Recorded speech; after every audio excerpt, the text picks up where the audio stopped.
আসসালামু আলাইকুম এভরিওয়ান। কাছে বা দূরে যে যেখান থেকে আমার আজকের ভিডিওটি দেখছেন, আল্লাহর অশেষ রহমতে সবাই ভালো আছেন, সুস্থ আছেন।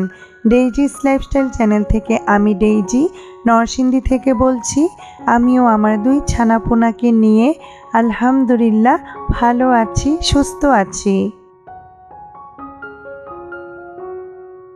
আজকের ভিডিওটা আজানের স্কুল থেকে শুরু করেছি। তো স্কুল ছুটি হয়ে গেছে। ছুটির পর আজান বলছিল সে এই স্লিপারে খেলবে, তাই আর তাকে মানা করিনি।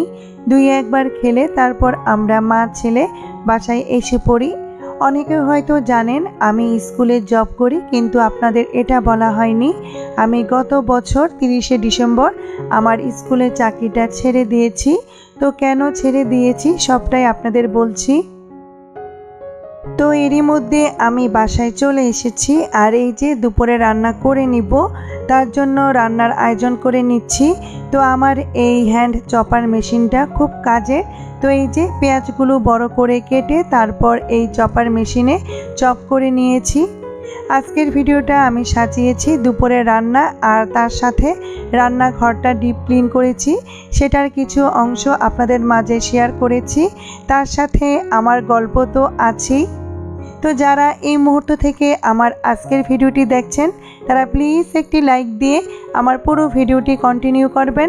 আর এখনও যারা আমার চ্যানেলটি সাবস্ক্রাইব করেননি, চাইলে আমার চ্যানেলটি সাবস্ক্রাইব করে পাশে থাকার বেল আইকনটি ক্লিক করে আমার চ্যানেলের পাশে থেকে যেতে পারেন।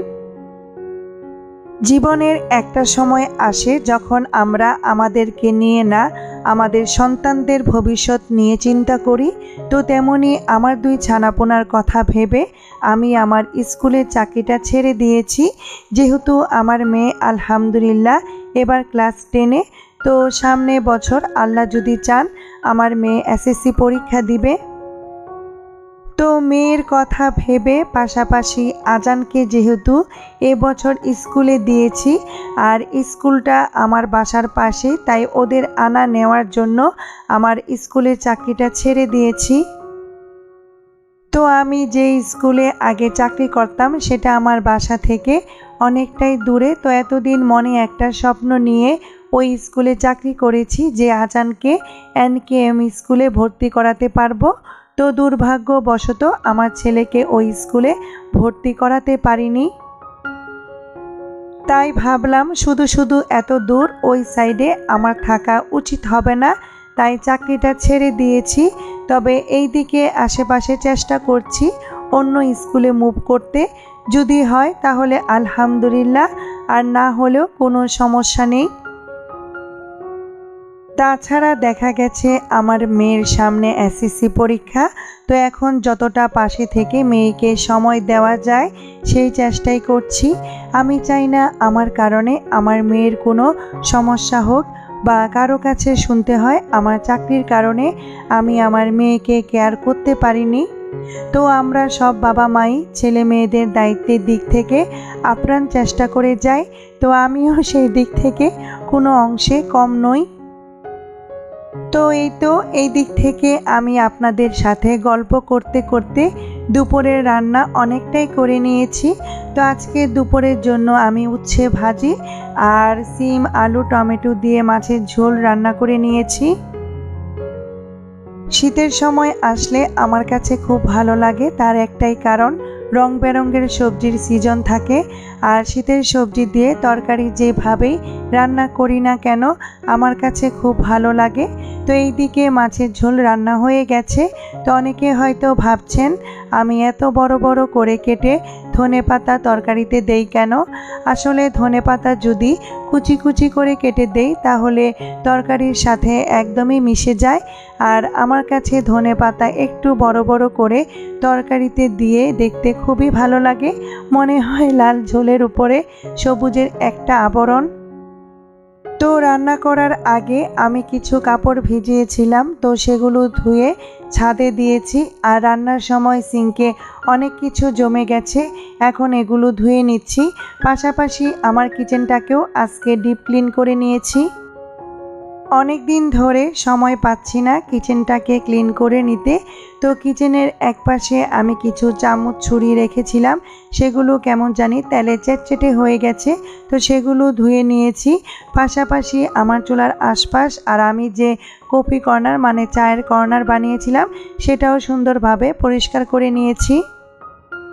তো প্রতিটা মেয়েদেরই বিয়ের পর বেশিরভাগ সময় কাটে রান্নাঘরে।